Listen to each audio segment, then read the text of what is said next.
1988 will go down in the NASCAR record books as Bill Elliott's first and only Winston Cup Series title, but there is so much more to that. This was not only the season where he would clinch his first career Cup Series title, but this was also the year he would finally get that dreaded monkey off of his back.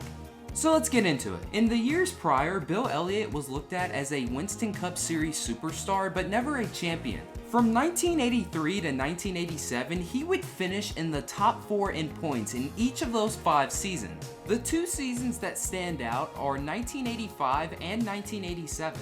In 1985, Bill Elliott scored 11 wins and 11 poles with an average finish of 8.7, but would lose the title to Darrell Waltrip. In 1987, he would finish runner-up in the standings once again, scoring 6 wins and 8 poles with an average finish of 9.9. But Dale Earnhardt was just so dominant that season that he would win the title by over 480 points. So heading into the 1988 season, Bill Elliott was looked at as a championship contender once again. He would have to hold off both a defending and a future Cup Series champion in both Dale Earnhardt and Rusty Wallace. This was one of the closest championship battles during this era, as he would win the title by only 24 points. Just a real comment from Banjo Grimm in Mark Martin's pit. He says that Mark has radioed in that the car is running loose. Dick, you got a further comment about that? Yeah, I do. I certainly do. Oh, and Elliott is spinning. Leaders are crashing. Jeff Bodine gave Bill a nudge, and the caution comes out. Boy, Did you see what happens? Tough decision for Jeff Bodine. He needs to stay out. Elliott needs to pit, and Mark Martin needs to pit. Get 4 new tires. Jeff is the leader. He's going to have to restart with about 5 laps to go with hot tires. Elliott has nothing to lose. Might as well get 4 new tires and go for it. Same with Mark Martin. A drag race to turn number 1. Bodine is going to win it. But remember, Elliott has 4 new tires on the car, and so does Mark Martin. 496 complete. They come down and complete 497. 3 more laps to go. Can Bill Elliott pull off the win? He draws alongside Jeff Bodine going into turn number 1. Bodine holds him off. It's going to be a side-by-side battle, though. They're side-by-side, door handle to door handle down the backstretch. That's Elliott to the inside and Bodine to the outside. They're still side-by-side coming off the corner. Bodine is sideways. Elliott has it. Not only will this be a spin and win, but it'll be a spin with less than 2 laps, less than 10 laps to go, and a Bill Elliott victory. Here's the checkered flag. Bill Elliott wins. Mark Martin is second, and Jeff Bodine is third. Trying to ride it out, but he has really slowed as he comes off of turn 4, as Bill Elliott comes around for the white flag. Harold Kinder displays the white flag, and Bill Elliott has 1 more lap to go, and he'll have another victory in his corner, and it'll be the 25th career Winston Cup victory for Bill Elliott. He's halfway around, just a half mile to go before the checkered flag is his. He drops down low on the racetrack in turn number 3. He'll pass under Benny Parsons, who lets him have lots of racing room. Here comes Bill Elliott out of corner number 4, and Elliott wins the Budweiser 500 at Dover Downs International Speedway. Ernie and the team celebrating another victory for Bill Elliott.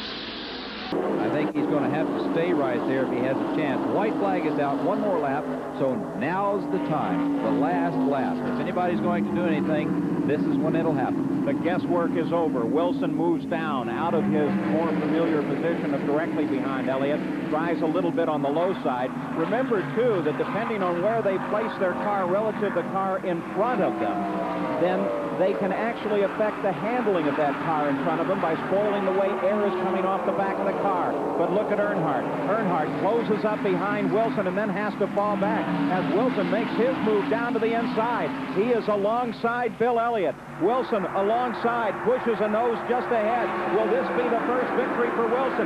Elliott is alongside now. Elliott forges ahead, and Elliott with a nose just ahead of Wilson at the line as they touch, coming across to finish this race. Elliott wins the firecracker with Wilson in second place by inches. Well, there was experience against youth. You saw Rick Wilson make his move. He did it a little bit soon. With a red-headed driver from Dawsonville, Georgia. There's his crew. White flag for Bill Elliott. will follow him around this final time. You ever seen anybody just look so calm and composed in the race car? He doesn't wrestle with the wheel. He doesn't get the car out of shape. Now, Bill drives. Bill never drives sideways. Bill is a good chassis man, and he adjusts that race car to drive comfortable for him. And I think that's one of the things that makes his team so good, that he is such a good chassis man. Kenny Schrader, car number 25, the second place machine. 7 seconds behind. Elliott up and over the tunnel turn. Heading down the short chute. And Labonte will lose a spot to Mark Martin on this final lap as Elliott heads for turn number 3. The final corner and the final mile of the AC Sparkplug 500. It will go to the Coors Belling Ford Thunderbird. His 27th career Winston Cup victory. Bill Elliott takes the checkered flag. Well, if he does it, it's going to have to be on the last lap, because here they come for the white flag. Rusty once again has it all hung out with the rear end of the race car sliding toward that third turn wall. Dick Berggren, as we came on the air, predicted that this was Bill Elliott's race, and perhaps he's going to be right. They're in the final lap of the Southern 500. Bill Elliott with a 2-car length advantage over Rusty Wallace. Off of the second corner and down the backstretch. Rusty went through that second turn high for the first time in a long time. Now let's see. It looks like the interval is going to widen here on the final lap. Elliott puts the car way up against the wall. So is Rusty Wallace. Here they come off the fourth corner. It looks like it's going to be Bill Elliott winning, I think. Boy, it was close, though. I think Elliott won by about a half a car length over Rusty. The traffic certainly came into play as they came off of that turn. There is Bill Elliott as he is waving to the fans, having won the Southern 500. This time around, it'll be the white flag for Bill Elliott. Harold Kinder displays it. There it is, the white flag. One more lap to go for Bill Elliott, and he'll have his 6th win of the 1988 season. He moves through corner number 2 and goes down the backstretch now for the final time. He won here in the spring at Dover and is threatening to make it a clean sweep for 1988. Bill Elliott through corner number 3, now corner number 4. He's on to the main straightaway, and Bill Elliott from Dawsonville, Georgia, wins the Delaware 500. Second goes to Earnhardt. Third was Rusty Wallace, and fourth, Davey Allison. It'll either be Bill Elliott or Rusty Wallace winning the championship. Rusty Wallace has the pole for today's race. On the other hand, Bill Elliott has to start all the way back in 29th. What kind of a race will Bill have to run, Ned? Bob, he has to run very conservative here today. He has no choice but to do that. Rusty Wallace has no choice but to run flat out from start to finish. He's got to win the race, lead as many laps as he possibly can. Down the backstretch, he will go beside and then around Michael Waltrip as Terry Dotson and the crew continues to watch their driver, Rusty Wallace. On the other hand, the Bill Elliott crew also is waiting to see what happens to their driver. Bill is not going to win the Atlanta Journal 500, but he apparently is going to win the Winston Cup for 1988. Bill right now is in 11th position. And remember, he needed to finish 18th or better to win the race, or rather win the Cup, regardless of what Rusty Wallace did. And it is going to come down to that situation. Rusty Wallace from Fenton, Missouri is about to win the Atlanta Journal 500. Here he comes off of corner number 4, and Rusty Wallace wins race number 6 of 1988, the final one of the year. It's a celebration in the Pontiac crew. They're celebrating the battle victory, but here is the war victory that's won by Bill Elliott. And listen to the partisan crowd here at Atlanta.